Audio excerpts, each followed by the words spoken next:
Welcome to Inside India. I'm Amitod Singh. It's Thanksgiving, so a special thank you for joining. Here are your headlines. The Nifty looking to extend its rally to record highs. JP Morgan predicting the index could go even higher and hit 30,000 by the end of this year. The IMF casting doubt on its timeline for India's 5 trillion economy target. The fund now only expecting it to cross that mark a year later than expected. And India's trade unions holding protests across the country against the country's biggest labor reform in years.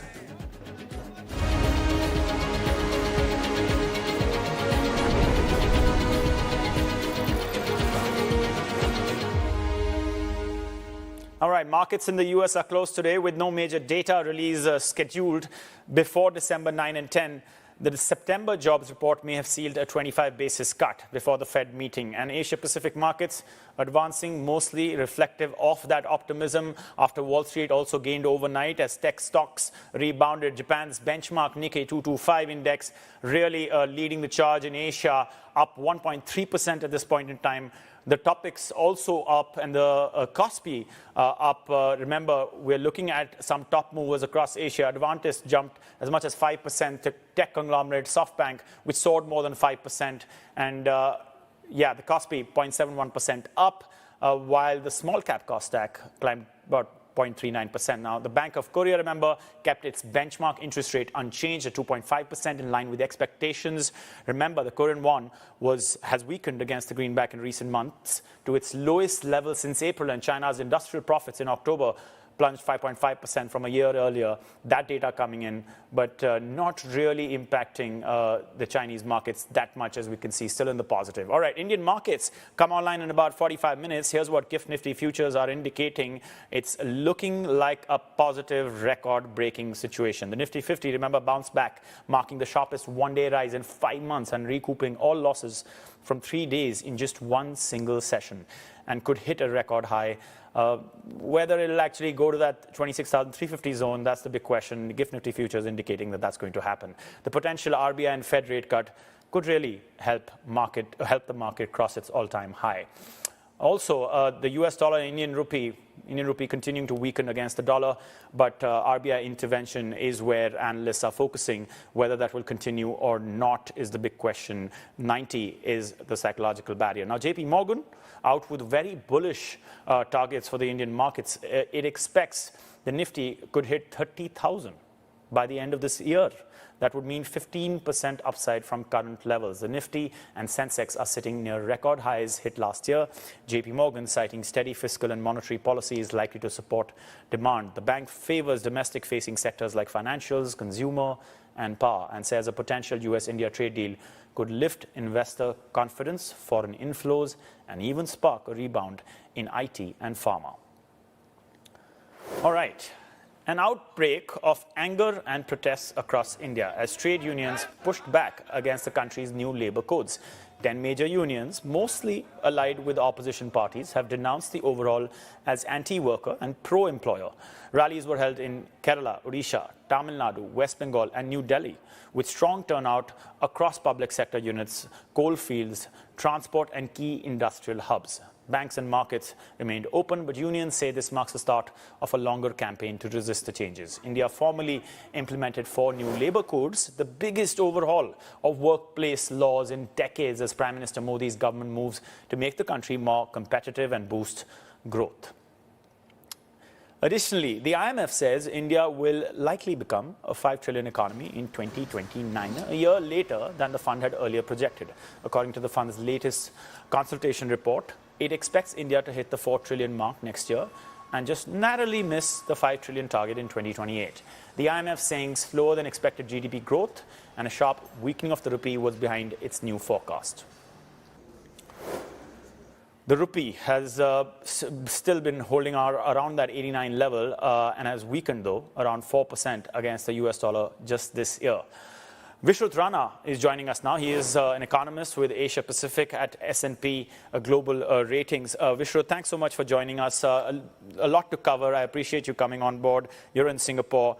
Let's just start with this, what the IMF has just done. What's your take on that, pushing it by a year? Yeah, first of all, thanks for having me on the program. Always great to be here. And indeed, of course, IMF coming out with their Article 4 consultation, pushing back the timeline for the $5 trillion economy. I think one of the factors that's influencing their projection is the higher tariff situation that the economy is facing right now, right? And they have a more adverse growth projection than we have. In our own projections, we anticipate that growth for FY27 will be 6.7%, this given the strong domestically oriented nature of the economy. As such, we expect that the Indian economy might hit 5 trillion somewhere during calendar 28. But really, the main focus of the story is that we expect the economy to remain resilient to near-term shocks. The medium-term growth profile continues to be fairly stable. And that trumps the level growth forecast, of course, considerably. A long runway yet for the economy to grow. Okay. I just want to read something from the IMF report very quickly. It's talking about significant near-term risks to the economic outlook. On the upside, the conclusion of new trade agreements and faster implementation of structural reform domestically could boost exports, private investment, and employment. But it's talking about this risk which you're seeing play out, which is kind of unpredictable. There are a lot of riders in the report about tariffs. How do you view that? Indeed, tariffs do complicate the near-term growth profile quite significantly. The U.S. is an important trading partner. One significant buffer that the Indian economy has is that it's such a domestically oriented economy, in contrast to several of the peer economies in Asia and in Southeast Asia. India's economy, in our estimates, is about 84% domestic value add, which means that even in an autarky situation, the hit to the economy would be smaller compared to other economies. The key growth engines continue to be this domestic rise of the middle class, getting people out of that lower income bracket and into the middle income bracket. That sort of growth dynamics are what drives the Indian growth story, rather than purely trade or manufacturing. And those are the reasons why we anticipate that the effects of tariffs are somewhat mitigated. Of course, that doesn't mean that there's no impact at all. We do see significant pushbacks from the tariffs on two things. One, on the momentum regarding manufacturing investment. So we saw several firms using India as an alternative supply chain destination for exports to the US. That momentum is likely to be slowed down somewhat. In addition, there are specific sectors such as jewelry, textiles, seafood, which have exposure to the US, and those are likely to be affected. Yeah, I mean, we've talked about that ad nauseum, that particular part. But I want to ask you this. Your projection of GDP is similar to the projection by the IMF. However, the IMF has taken a baseline, all right? Their baseline is interesting because that's where the Indian government's consultation, people who are consulting with the IMF, they don't agree with that, right? Because their baseline, and this is what has been written in the report, that they agreed with the overall economic impact of the tariff shock, that it should be manageable in the near term, although a few industries would be heavily affected. But they also said that the authorities in India disagreed with the IMF staff's baseline assumption that the 50% US tariffs would remain in place indefinitely. When you did your GDP calculation, did you also have this baseline? So we do anticipate some relief in the tariff situation for India. What's also important here is that there are significant exemptions in place. So, for example, the new export lines in electronics, etc., they're all completely exempt from tariffs at this stage. So we anticipate about 1/3 of India's export basket to the US is exempt from tariffs. So that's where we'll likely see more of the growth shifting. In the other areas of the bucket where there are tariffs, we're likely to see either a reduction in the rate of tariffs, or we could see some supply chain, not diversification, but reorientation, right? Diverting exports to other destinations that they can then go to the US. So some of that is likely to happen. All of those could cushion some of the impact, even if tariffs were to remain in place. Okay, I'm not clear on whether you took a baseline, but we'll move on from that. We got to get to other stuff. No, Let me ask you. I should quickly respond. So indeed, in our baseline, we anticipate some reduction in tariffs. Okay, great. Forward, so you're different from the IMF then. That's interesting. Now, larger question out here that many people often ask. While there is an acceleration in real GDP growth, nominal GDP growth continues to head lower, which is perhaps more important and reliable for corporate earnings outlook. Would you agree? Yeah, indeed. We have been watching the slightly slower increase in the GDP deflator. This is a phenomenon that does tend to happen, particularly when producer prices are low and commodity prices are low, energy prices are low. That kind of environment gives rise to this weaker GDP deflator growth. We tend to see, yes, impact on corporate earnings, fiscal profile. It is a cyclical variable, so we anticipate that as the year changes, we move probably 12 months down the line, we're likely to see a reversal of that situation, and the deflator will be growing stronger, and we're likely to see stronger nominal earnings.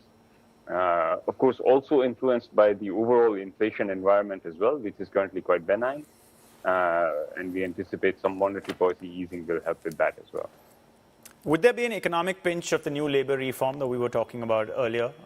It's getting implemented in a fragmented way, possibly because states have to align with the center's notification now. And that might take a little bit of time. But at this point in time, what's your forecast on that aspect? Yeah, the interesting aspect about that for us is that it does simplify the codes to some extent, right? I think there are 29 codes at the moment, which are now being consolidated into 4. So it's simplification of the regulatory environment, which is a positive in our view, increases efficiency. In terms of the net economic impact, we're probably neutral. One thing that it does do is increase the social safety net, which is actually labor positive, particularly for gig employees, etc., the new age employment sectors, which have so far not been covered under the laws. So from that perspective, it is positive. Yeah. We don't really see that much of a adverse impact on the growth outlook overall. But what about what about on corporate earnings? So overall, labor costs do tend to be significant for firms. However, what we understand, just based on very initial analysis, is that firms are already spending significant amounts, particularly the larger firms are already spending significant amounts on social safety nets, etc. So this is more about formalizing some of those things. We don't expect significant impact, yes, on the corporate outlook as a result.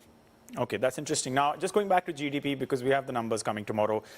If GDP is accelerating, then there is a need for the RBI to be cutting rates aggressively at a time when core inflation is relatively sticky at 4%. Do you really need to cut rates then? Yeah, in our view, we don't really anticipate significant monetary policy easing out of RBI for the reason that you mentioned. Core inflation does remain sticky at the 4% mark. Of course, high gold prices are a factor behind that in India. In India, gold prices are part of the core CPI basket. So as a result, the core prices are being pushed up by high gold prices. But overall, we think the RBI is likely to be cautious. There is some pressure on the rupee, which means that higher interest rates are more attractive for capital inflows. The inflation environment is highly sensitive to the food price inflation outlook, which could turn positive in the coming calendar year. So overall, we don't think there's much easing in the upping. We think that 25 basis points by the end of the fiscal year is what we expect at the moment. And that's justified? For sure, yes. I think just given the inflation outlook, we think that it makes sense for the central bank to be easing, to maintain this accommodative policy stance, just support the credit formation in the economy and the opportunity of this. Yeah. You made the point, but I just wanted to get some more information about that. I appreciate that. Okay, very, very quickly, because we're completely out of time. India's development goal by 2047 requires 8% plus growth to be sustained for the next 20 to 25 years, right? Is this possible given the current macro environment? Sustaining high rates of growth for a long period of time is always going to be tricky, especially when we contend with these larger changes of demographic change, just moving up the income chain globally also. So it is a tough. I think for India, what's more important is sustainable, steady growth rather than just looking at this rate of growth at 8%, which might be slightly elevated. All right, Vishruta, I wanted to ask you about the weakness of the rupee, but we're completely out of time. We'll obviously cover that in the rest of the show. But Vishruta Rana from S&P Global Ratings, thanks so much for joining us. I appreciate that. We'll continue our conversation about India's labor codes with our next guest, Sonu Iyer from EY India, and dive deeper into how these reforms can impact key sectors in India. Stay tuned.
Welcome back. Now, these were the scenes across states in India where trade unions were protesting the government's biggest labor reform in decades, calling them anti-worker and pro-employer. The overhaul is part of the government's move to boost growth and competitiveness. The codes, which replace 29 older laws, sets new standards for wages, industrial relations, social security, and workplace safety. They introduce minimum wage guarantees, expand social security, and for the first time, define gig and platform workers, extending legal protection to millions outside the formal sector.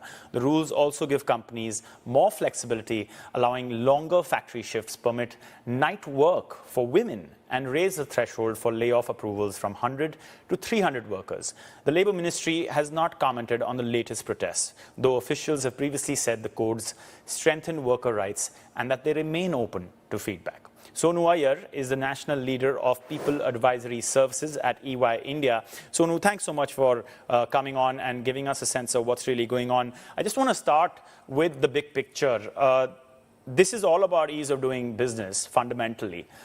We've been hearing about deregulation drives in India coming. We have the parliament session coming where reforms are likely to come in, if of course, there's no ruckus in parliament. And there is this idea of long-term progressive reform associated with this labor code. Do you agree with that? Absolutely, Anuj. First of all, thank you for having me on the show. I think these labor codes are transformative reforms. When you look at India's readiness to take on, disrupted supply chains globally, give impetus to the domestic manufacturing. From an economist standpoint, land, labor, capital, all three have to work in tandem to, give us that ability to do so. So they're a long time coming, and whilst it's a journey and lots remains to be seen in terms of how these will be implemented, because this is only just the first part of it. The governments will come out with trying to consolidate 29 fragmented central government labor laws into 4 codes. But eventually, how the states will implement them through state rules, etc., it is something that we'll have to wait and watch. But if they work in tandem, they work in lockstep, we have a good thing going. Okay, I'll come to why this is important, the implementation question. It's in fact at the center of the debate right now. But I just also want to bring up those pictures of the protests, because there is the ghost of the farmer protest back in 2021. That is important to remember, because that was the rare occasion when the Modi government actually took back laws, 3 laws in that case. At this point in time, what has happened, and I just want to help our viewers understand this, because this is a law that was passed way back in 2019-20, these laws. And for 5 years, nobody knew when they would be implemented or notified to be implemented. On 21st of this month, out of the blue, that notification came out, right? And this has also come after a critical state election. So I just want to understand, is there any justification for these protests according to you? So I believe that the 5-year hiatus we had since the laws were passed formally by the parliament, the government has held back notifying these laws because they were in the process of consultation. I believe that extensive consultations with various trade unions across the country have been done from time to time. We are a large country. There will always be, and the largest democracy in the world as well. So there'll always be some who won't be too happy, but if we have to go forward, and I think the government still maintain, from whatever my interactions have been, that they're open to amendments, doing things which can be better worded, etc. So the beginning had to be made, and we'll see evolution over a period of time.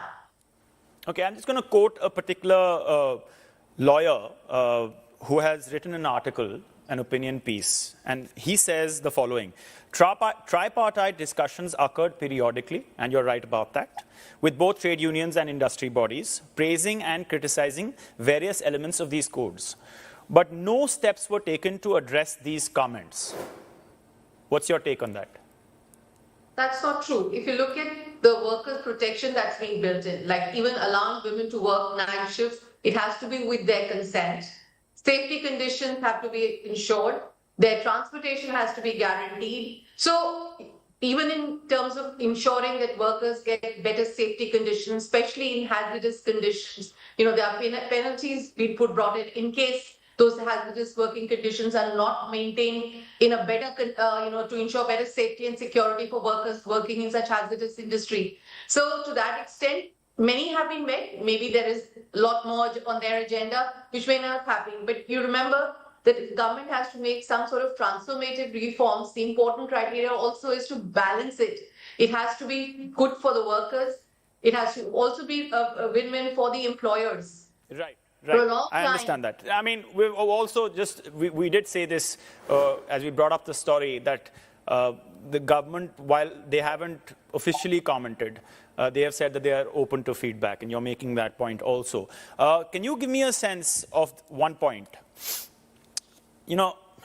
India is deeply political. 20 states are ruled by the center, the BJP and the alliance. So protests are expected to be slightly muted there in those areas. In that context, do you see these protests gaining that kind of momentum that we've seen perhaps with the farmer protests? And therefore, is there a reason to worry that these protests might derail this entire effort? I was hard for me to comment from a political standpoint, but from an economic standpoint, Yeah. From a common standpoint, go ahead. From a common standpoint, I think this will go through, and because there is intention of making it work. Okay, great. So I want to also talk about gig workers, because a lot of positivity around these reforms is with this aspect of gig workers officially recognized for the first time, big net positive for them. That is what most analysts are saying. But we also have this idea, which you kind of indicated, about implementation, because the states need to be in sync with the center, and there are aspects that the state have some kind of control over. And at this point in time, how long that implementation will take is under question. it's also in paper for these unorganized sector workers because you have the National Social Security Board that has to be constituted, which has still not been constituted, right?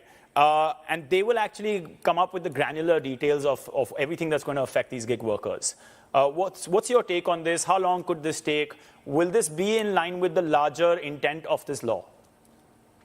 So absolutely, Amit. Like you said, a lot needs to happen in terms of the National Social Security Board having to really work out the scheme. What the law today is, in the new labor codes, we've created enabling provisions to enable this intention of ensuring social security for all, formalization, bringing a lot of this informal workforce within the realm of some sort of social security, and also getting it, funded through, in case of gig workers and platform workers, through the aggregators, from their gross turnover. So it is employer also getting into the act of making sure that there is social security for such, such work arrangements that we have.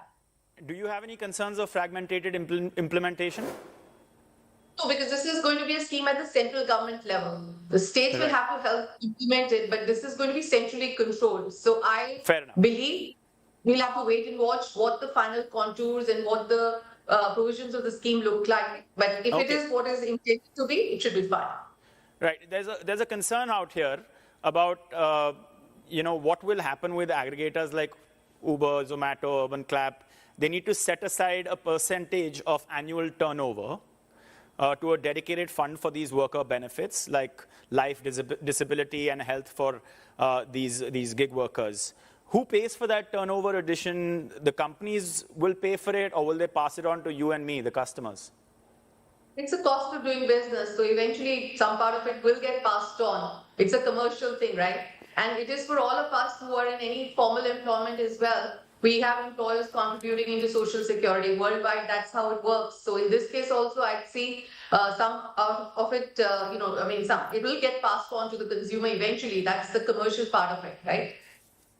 Okay, I wanted to ask you about, I think, which is perhaps the most important aspect of this, which is equal pay, and women will be allowed to work at night, but we're completely out of time. Sonu Iyer from EY India. We'll take a quick break. We'll be back in 2.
Welcome back. You're watching Inside India. Some of the stories that we're keeping tabs on outside of India. Let's take a look at those.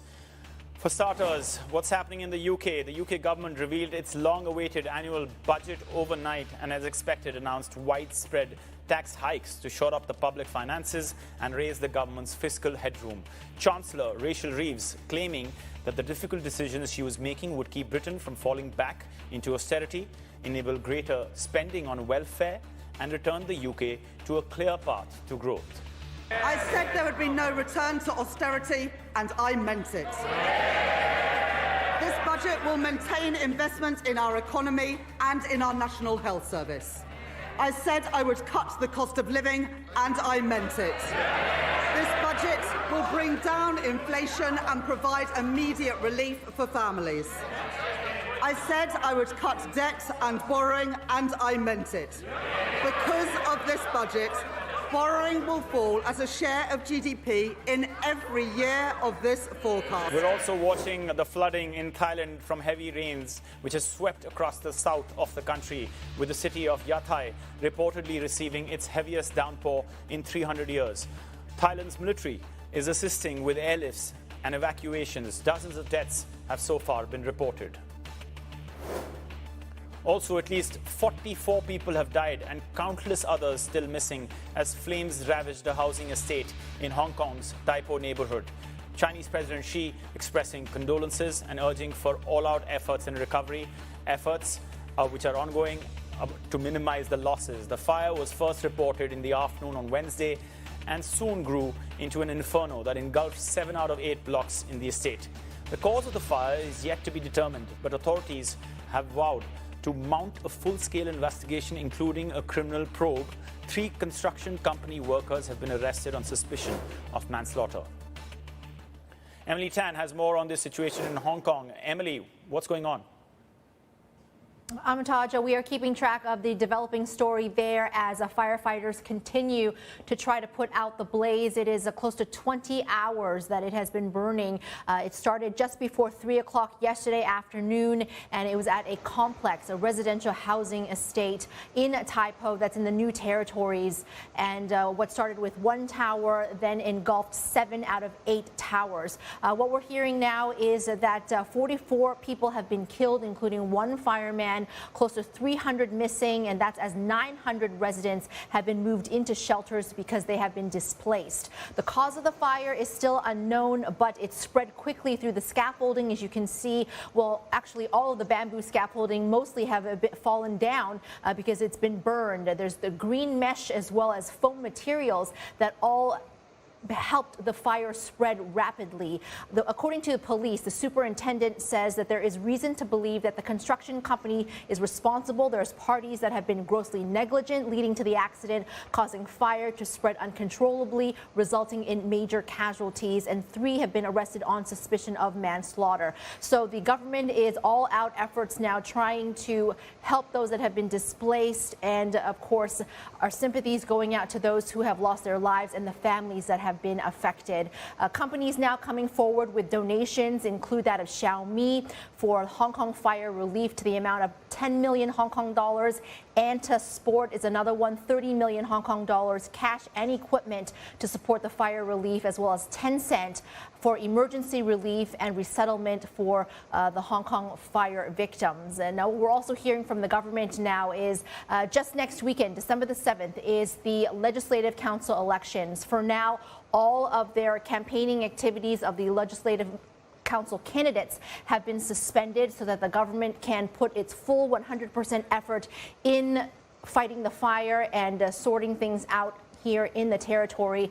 Very much the top story and the big focus in the city here today. So we are keeping track of it as the fire, they're continuing to put out the blaze, and you could still see some of the fire in one of the building towers there, the housing complex, 7 of the 8 towers catching fire.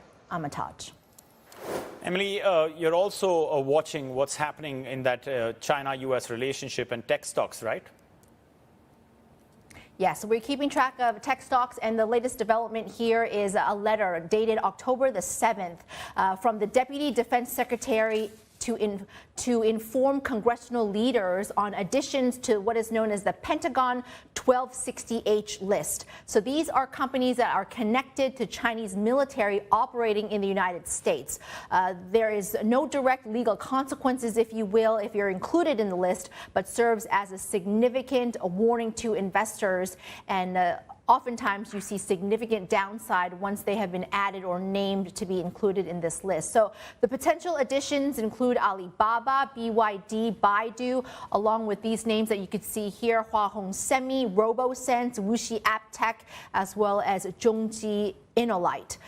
There are a number of companies, listed ones, unlisted private companies that have been named, including DJI. DJI has been on this list since 2022 and is currently in the appeals court trying to be removed from the list, and they're saying that it was unlawful as well as a misguided decision that stigmatized it as a national security threat, costing the company business deals both U.S. and internationally. Now, this comes as DJI commands 75% of the drone market globally and sells over half of all U.S. commercial drones. So we are keeping track of that. Also over in Taiwan, we are tracking TSMC and Intel. This after earlier in the week, TSMC filed a lawsuit in the Intellectual Property and Commercial Court against a former senior vice president, Wei Zhenlo. He had worked at the company since 2004, retiring only earlier this year. But then soon after his retirement, he joined Intel, and TSMC saying that there's a high probability that Lo had leaks, disclosures, delivery of some transfer of trade secrets to that of Intel, and which is why TSMC is filing this lawsuit. Intel has denied TSMC's allegations that the executive has leaked any trade secrets. So we are watching the developments here as well. TSMC shares at 1440 last traded. Amitaj. Thanks so much for that, Emily. There's a lot you're tracking. We're also tracking everything to do with AI. Reliance Industries in India and its partners are making a major push into AI infrastructure in India. The Canadian company Brookfield and the US-based real estate trust Digital Realty are part of the joint venture called Digital Connection with an X. The consortium plans to invest $11 billion over 5 years to develop 1 gigawatt of AI data center capacity in India's Visakhapatnam. It's in the southern state of Andhra Pradesh. Now, the announcement comes as India experiences a surge in AI-driven investments, with global tech giants like Google and the Indian IT leader TCS also pouring billions to expand AI data center capacity in the region. Meanwhile, Wipro has announced a strategic partnership with the Indian Institute of Science, along with the Foundation for Science, Innovation and Development, to push the frontiers of technology research in India. Under the collaboration, Wipro and IISc will set up a joint research program focused on quantum computing, advanced AI models, secure digital infrastructure, and autonomous networks. Apple also is challenging India's new antitrust penalty law that exposes the US company to fines of up to $38 billion. The company has been locked in a battle with Tinder owner Match and several Indian startups over allegations of abusive conduct on its app store. Apple is accused of blocking third-party payment processors from handling in-app purchases. The Competition Commission of India has yet to make a final decision. Apple denies any wrongdoing, calling the potential penalty arbitrary and disproportionate.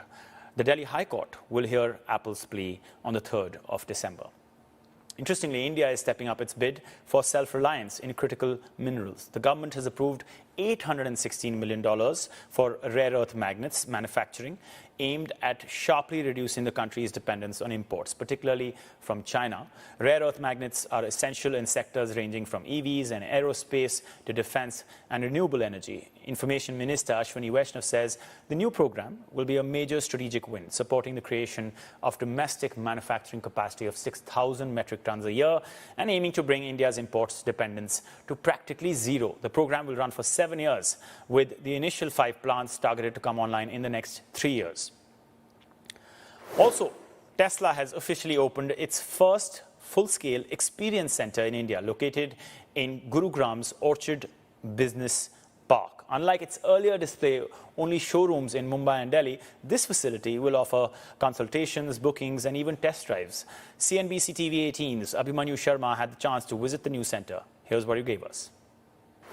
This is India's first Tesla center in Gurugram, which combines sales, service and logistics under one roof. With its D2C model, the company is focusing more on getting customers by highlighting the fact that there is a reduced cost of ownership for customers who are going to buy the Model Y of Tesla, which is already there in the market. The company has indicated that the sales have been good in the past 5 months, even as the company is not focusing on volumes for now. It's focusing more on building an entire ecosystem around EVs. It intends to focus on the lower cost of ownership for electric vehicles and wants to dispel any range anxiety and concerns over resale value as well as software updation, which it's looking to encash on as far as getting new customers is concerned. The company is also in process of installing more superchargers across the country, across shopping malls, and even at several destinations. It intends to collaborate with hospitality chains to ensure that EVs become more popular and superchargers become more accessible for potential customers moving ahead. All right, joining us now is Hemal Thakkar. He is the Senior Practice Leader and Director at CRISIL Intelligence. Thank you so much, sir, for joining us. This is much appreciated. You just heard my colleague's report on Tesla in Gurugram. I'm not sure where you are. You're in Mumbai. All right. So you perhaps have gone to the store, but not to the experience center of Tesla. I want to ask you, they're promising, Tesla is really promising a couple of things, right? That there is going to be low maintenance on their car, and high fuel prices are important to note. So buy our car. Would you agree with them? So, if you ask me, the electric vehicle journey in India has been quite positive so far. We've seen vehicles which are largely in the range of about 1.5, million rupees all the way up to, I would say, 3.5 million, depending on, the type of vehicle that you want to buy. So the sweet spot is somewhere about 2 million INR, if I have to say so.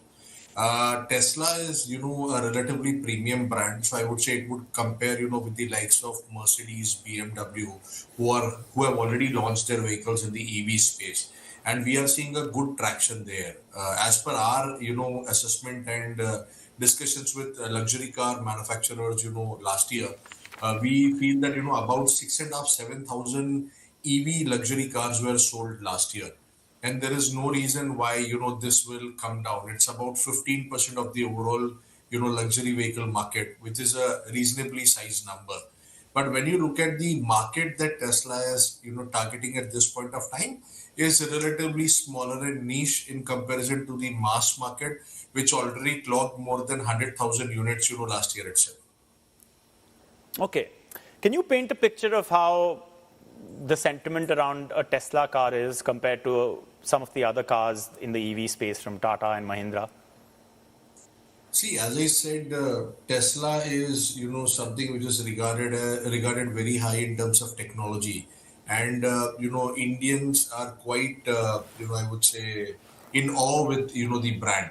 And there was a lot of hue and cry when Tesla wanted to come to India. There were many occasions where it announced it's coming, then they were on a pause mode. And then again, now we've seen them opening stores. But, if you ask me from an overall perspective, it still seems that, they will only largely be focused on a market that is going to target a niche category of buyers, who can afford vehicles which are more than, say, 3.5 to 4 million INR at least.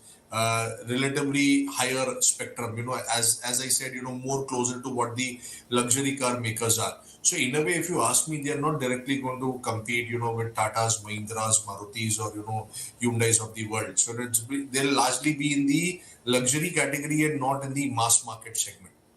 And it does appear that they understand that very well. So they are targeting a particular class of people. Can you give us a sense of perhaps the biggest shadow on any conversation regarding EV, and particularly that in India, China's dominance in battery materials and rare earth processing? And we did have that development, which we talked about a little while ago, about India's push towards rare earth and putting in a lot of money. How will China's influence actually affect India's EV plans and even Tesla's sourcing strategy? What is the latest sentiment or data that you can give us on that particular aspect? So So as you rightly mentioned, earlier in the show itself that, the Indian government has come up with a rare earth permanent magnet scheme of about $816 million. So from that perspective, if you see, we are moving on the right path with respect to making ourselves self-reliant, especially with respect to electrification. And the government plans to set up a domestic production capacity of about 6,000 metric tons per annum, basis what they've announced. Now, what is very critical here is that, earlier there was a lot of haziness as to what this policy would focus on. But now they are clear that, this will cover everything from initial stage of converting rare earth oxides into metals, then forming these metals into alloys, and then fully processing these alloys into REPMs.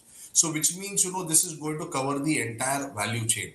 And it is split into two parts. There is a sales link incentive, which will be somewhere about $700 million odd dollars, and the remaining will be capital subsidy, which will be given to invest, in plant machinery and in physical establishment to put up the 6,000 MTPA capacity. And they have also mentioned that this will be a globally competitive bidding process, where they will shortlist five of these companies who will be putting up, a capacity of 1,200 million ton per annum. What is also very, very critical to understand, basis our understanding, is that today, the three most important rare earth that are used in the EV industry in India are neodymium, the other is dysprosium, and the third is terbium. Now, dysprosium and terbium are largely used in performance, kind of motors wherein, they have to sustain high temperatures, and they are relatively heavy earth. When you look at neodymium, they are relatively light earth, and two-wheelers have slowly, gradually moved either to neodymium motors completely, and it has not impacted their performance. Though the, I would say intensity is very, very low. In a two-wheeler, there is anywhere between 150 to 500 grams of, kind of rare earth. But on the passenger vehicle side, it's to the extent of 2.5 kgs, or that is 2,000 to 2,500 grams if I put it that way. So from that perspective, for passenger vehicles to move to, relatively light earth magnets would be a challenge. And hence, in the near term, once these capacities get set up, I think neodymium will be relatively easier to process and produce initially, then followed by dysprosium, and, then followed by terbium. So in that case, what is also very important is, the PV and commercial vehicle manufacturers will have to focus a lot on building better thermal management capabilities to withstand high temperatures, that, the motor will undergo, for that matter. And Right. this also, kind of gives an opportunity for a different industry, because if you see today, while you manufacture these rare earth magnets, there in the manufacturing process, there is a good use of inert gases, such as argon, nitrogen, and so on. So from that perspective, the use of this inert or oxygen-free atmosphere is very, very crucial to prevent highly reactive raw materials, and fine powders from oxidizing or Right. spontaneously igniting, when exposed to air. So this is another opportunity that will come up, in India in the mid to long term. So, you sound optimistic, rightfully so, perhaps, and you sound like there are a lot of opportunities out there. The question has always really been about timelines, right? Because Right. there is a target of 30% EV penetration by 2030. Given the current charging infrastructure, everything that you mentioned around rare earths, grid stability, and city-level readiness, do you think we're on track? Is the government doing enough? Could it do anything different? Could it do more? See, if you ask me, I really don't think, there is an official statement from Ministry of Heavy Industries or the government which states, 30% electrification. There are various reports that nodal agencies have done. The Ministry of Heavy Industries has never mentioned a target of 30% as far as I know, or what we know. Now, what is very, very critical here is that as per Sorry, our may assessment, I just make the point, Hemal, that there has been a point that has been made by officials of the Indian government that a lot of this is not necessarily like even the 2047 development target is not a target necessarily, but more like an intent. And that's the point of even the EV goal. I just wanted to make that point as you continue. Thanks. Sure. So if you ask me, you are absolutely right. The intent is clear. As per our understanding, when we look at various other factors like, supply side, So model availability. The other part is, total cost of ownership. We believe that, achieving 25% electrification in two-wheelers and about 40% in three-wheelers is, an easy ask by 2030. But when you look at passenger vehicles, kind of breaching the 15% mark is going to be quite challenging, for the PV industry, especially on the electrification side. So there is where, we will see some kind of challenges cropping in. But if you ask me, we are slowly, gradually, structurally on the right path, because the government is also pushing on to other, things like CAFE norms, etc., which will in a way push the OEMs to look at alternate powertrains, including electric, to ensure that the fuel efficiency improves and the emissions come down. And what are the biggest challenges? Because there's EV repairs, there's a role of finance in boosting adoption, and you also have what you kind of alluded to earlier, which is the gap in EV service infrastructure. Do you see this getting solved in 2 years, 3 years? I don't know. What's your take?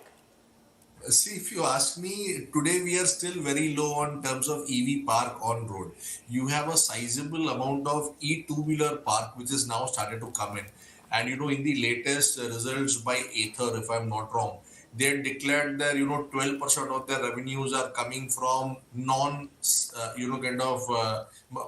from other sources, that is not by selling their vehicle, which of course includes accessories, software, and other things. But from that perspective, what we are seeing is like erstwhile two-wheeler manufacturers or erstwhile PV or three-wheeler manufacturers, we will see an after sales, or a spares system that will get developed over a period of next 2 to 3 years. All the OEMs are focusing on it, and skilling of, people and employees at dealership level has also started. So we are moving in the right direction from that perspective. It's more like a chicken and egg story. When will the park be there, to kind of service those kind of vehicles? Okay, Himal Thakkar from Crystal Intelligence, thanks so much for giving us that analysis and that perspective on EVs in India. Much appreciated. Thank you so much for joining us. All right, we're counting down to the market open in Mumbai. We're going to be back in 2 to give you a sense of how the markets have opened.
Welcome back. Indian markets are online, and at this point in time, we're at an all-time intraday high. Take a look at that, 26,288, 87, 88, 87.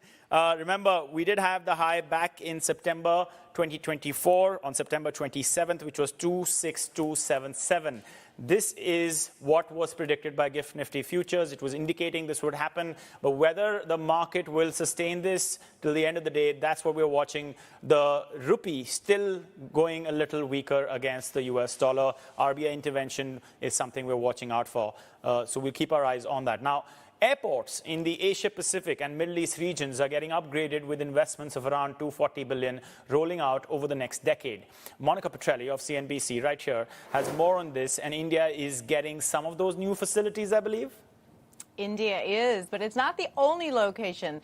That's because this $240 billion in investments we see rolling out across both of these regions, because collectively together they account for around 60% of global aviation and the world's fastest growing markets, including India.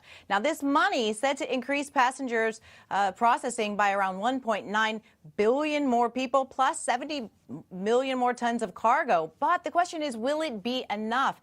And that is, we can see still that last year, around 3.9 billion people traveled between the Middle East and Asia. By 2040, this is expected to more than double. That's why we see Airport Council International saying still significant investments are needed to open up new airports in the region. All right. Monica, thanks so much for that. I'm sure both of us would love to travel and join those many billion travelers. All right. That's all the time we have today on Inside India. Keep watching CNBC. Access Middle East is up next. Happy Thanksgiving.